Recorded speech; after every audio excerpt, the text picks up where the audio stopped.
Lionel Messi stands at the center circle, the weight of a legendary career finally settling into a serene, triumphant glow.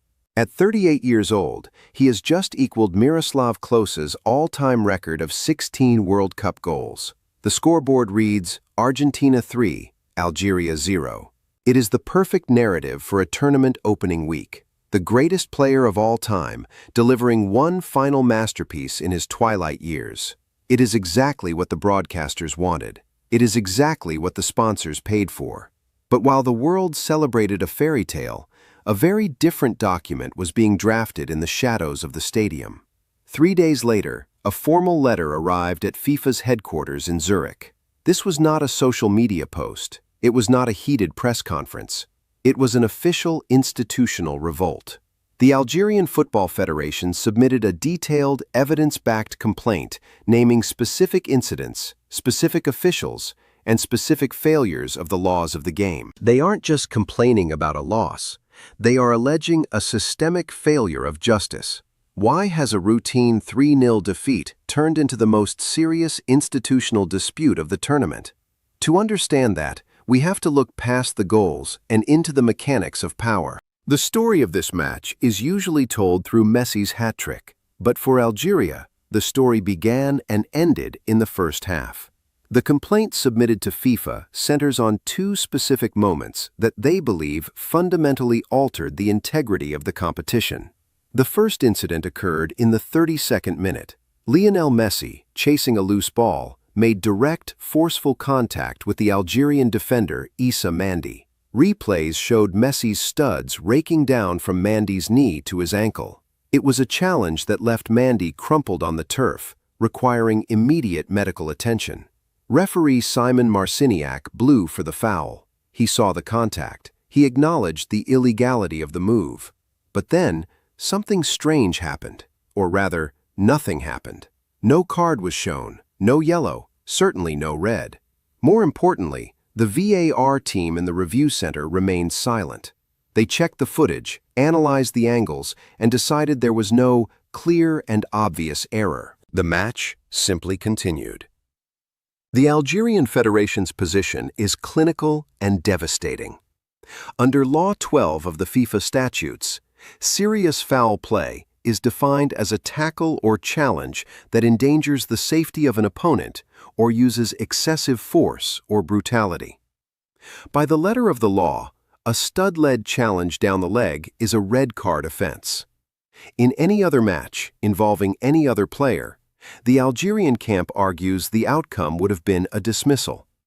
Instead, the tournament's most valuable asset was allowed to stay on the pitch to complete his historic hat-trick. This is the shock that Algeria has presented to FIFA. The proof is etched into the skin of Issa Mandi's leg. The implication is that the rules are not being applied to the players, but to the names on the back of the shirts. But the complaint doesn't stop with Messi. It moves to a second, more insidious incident that the cameras largely missed. According to the formal filing, Liverpool midfielder Alexis McAllister struck 18-year-old Algerian forward Ibrahim Maza with a deliberate elbow. This happened off the ball. It happened away from the primary camera arc. It was a moment of veteran aggression against a teenager making his World Cup debut. The officiating crew ignored it. The VAR team, tasked with monitoring off-the-ball violent conduct, did not intervene. To Algeria, this wasn't just a missed foul. It was a message. It suggested that a smaller footballing nation could be physically intimidated without the protection of the very technology designed to ensure fairness. When you combine these 2 incidents, the tactical landscape shifts entirely.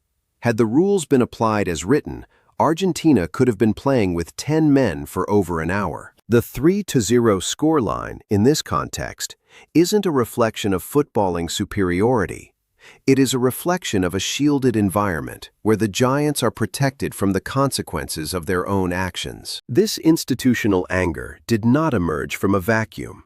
To understand why Algeria is revolting now, you have to look at the scars they are still carrying from previous campaigns. This is a federation that feels it has been systematically targeted on the world stage for years. In 2022, Algeria was eliminated from World Cup qualification by Cameroon in the final seconds of extra time. That night, they felt the officiating was scandalous. They filed an appeal. They demanded a replay. FIFA reviewed it and moved on. Algeria stayed home while the world went to Qatar. Then, earlier this year, the pattern repeated. During the Africa Cup of Nations, Algeria was eliminated after a controversial quarter-final against Nigeria. The scenes were ugly. Players and staff confronted the referee. The federation filed another formal complaint to both CAF and FIFA. The result? Algeria was fined $100,000 for the conduct of their fans and staff.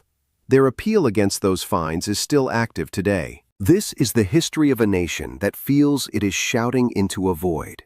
When Algeria looks at the Messi incident, they don't see a one-off mistake.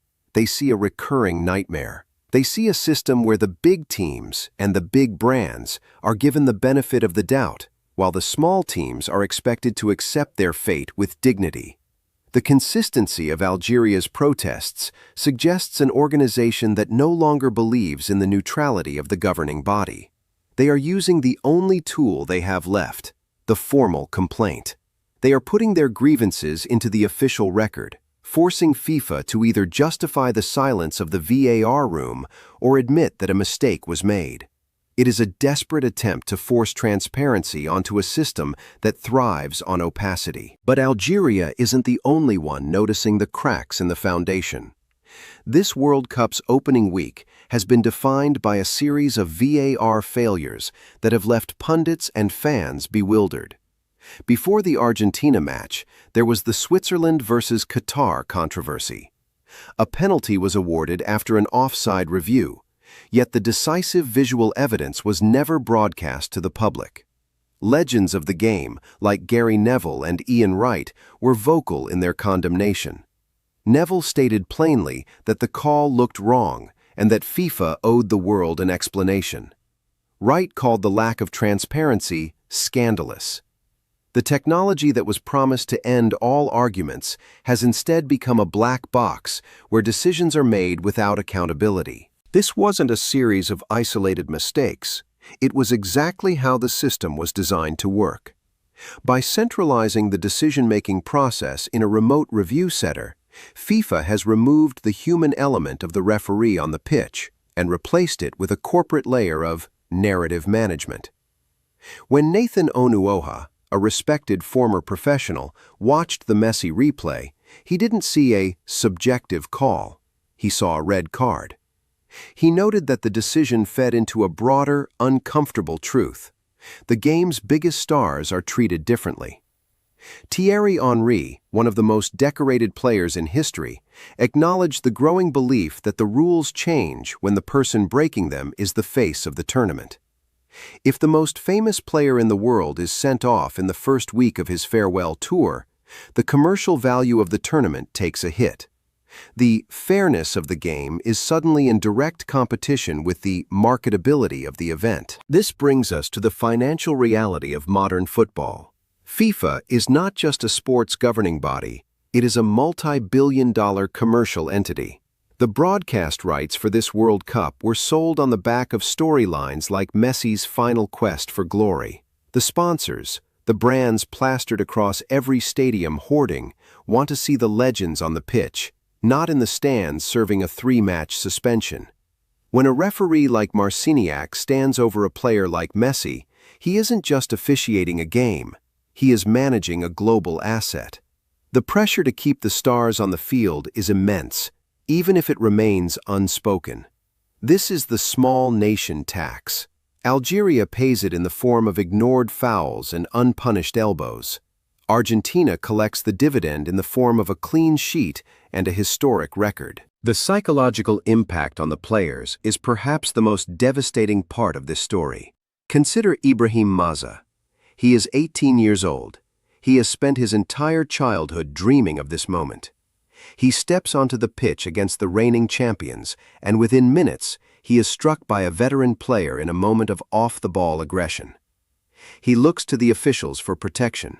He looks to the VAR cameras for justice. He finds nothing. For a young player, this is a brutal introduction to the reality of the professional game. It teaches them that their safety and their rights are secondary to the status of their opponent. The Algerian Federation isn't just fighting for a result. They are fighting for the soul of their players. They are trying to prove to Maza and his teammates that their federation will stand up for them when the rest of the world turns a blind eye. What happens next is a predictable bureaucratic dance. FIFA will receive the letter. They will acknowledge its receipt with a brief, formal statement. The disciplinary committee will conduct an internal review. Marciniak and his VAR team may be quietly asked to explain their thought process. They might even be given a few days off from the next round of appointments. But the result will not change. Argentina will keep their 3 points. Messi will keep his goals. The record books will show a dominant 3-0 victory.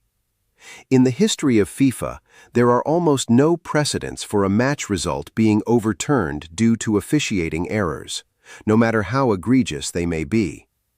The finality of the whistle is the ultimate shield for the governing body. This leaves Algeria in a state of perpetual revolt. They are trapped in a cycle where they feel cheated, they protest, they are ignored, and then they are fined for the manner of their protest. It is an exhausting loop that erodes the passion of the fans and the morale of the team. For the Algerian supporters, this latest controversy is just another chapter in a long book of perceived injustices. They see the banknotes being waved in the stands not as an act of bribery, but as a symbolic gesture of what they believe truly runs the game. They believe the outcome was bought and paid for long before the first whistle blew. As we move toward the knockout stages, the stakes will only get higher. The scrutiny on VAR will intensify. Every decision involving a major nation will be dissected under a microscope. But the fundamental question raised by Algeria remains unanswered. Who is the technology actually for? Is it a tool for objective truth, or is it a tool for maintaining the status quo? If the rules can be bent to accommodate the narrative of a superstar, then the rules don't actually exist. They are merely suggestions, applied when convenient and ignored when they threaten the commercial viability of the product. Algeria's revolt is a warning to the rest of the footballing world. It is a reminder that when justice is selective, it isn't justice at all. The 3-0 scoreline is now a permanent part of World Cup history. The hat-trick is immortalized in highlight reels that will be played for decades. But for those who look closer, the image of Messi's studs on Mandy's leg remains a haunting counter-narrative. It is a snapshot of a moment where the game's integrity was tested and found wanting. The Algerian Federation will continue its fight in the committee rooms of Zurich, but the damage is already done. The tournament moves on, the stars continue to shine, and the smaller nations are left to wonder if they are even playing the same game as everyone else. The lights in the stadium have dimmed, and the crowds have long since dispersed. In the quiet of the locker room, the physical bruises will eventually heal, but the institutional ones remain. Algeria's letter to FIFA is more than a complaint. It is a witness statement. It is a record of what happens when the pursuit of a perfect story supersedes the pursuit of a fair game. The world saw a legend make history. Algeria saw a system protect its own. In the end, both things can be true at the same time. The question is, which one we choose to remember when the cheering finally stops. FIFA's silence in the face of this revolt is perhaps the most telling response of all. By refusing to engage with the specifics of the complaint, they are signaling that the era of accountability is over. The technology has not brought us closer to the truth. It has only given us more ways to ignore it. As the tournament progresses, the ghost of the Algeria-Argentina match will linger over every VAR review. It will be the silent benchmark against which every other decision is measured. If a red card is shown for a similar foul tomorrow, the world will ask, why not then? Why not him? And the answer, though never spoken, will be understood by everyone. The beautiful game has always been a reflection of the world around it. It is a place of immense talent, incredible drama, and deep systemic inequality. Algeria's revolt is a lonely cry for a version of football that might no longer exist. A version where the rules are the same for the king and the commoner alike. For now, the letter sits on a desk in Zurich, a stack of paper against a mountain of gold. The outcome of the revolt is already written in the silence of the officials. The hat trick stands. The record is broken. The game is over.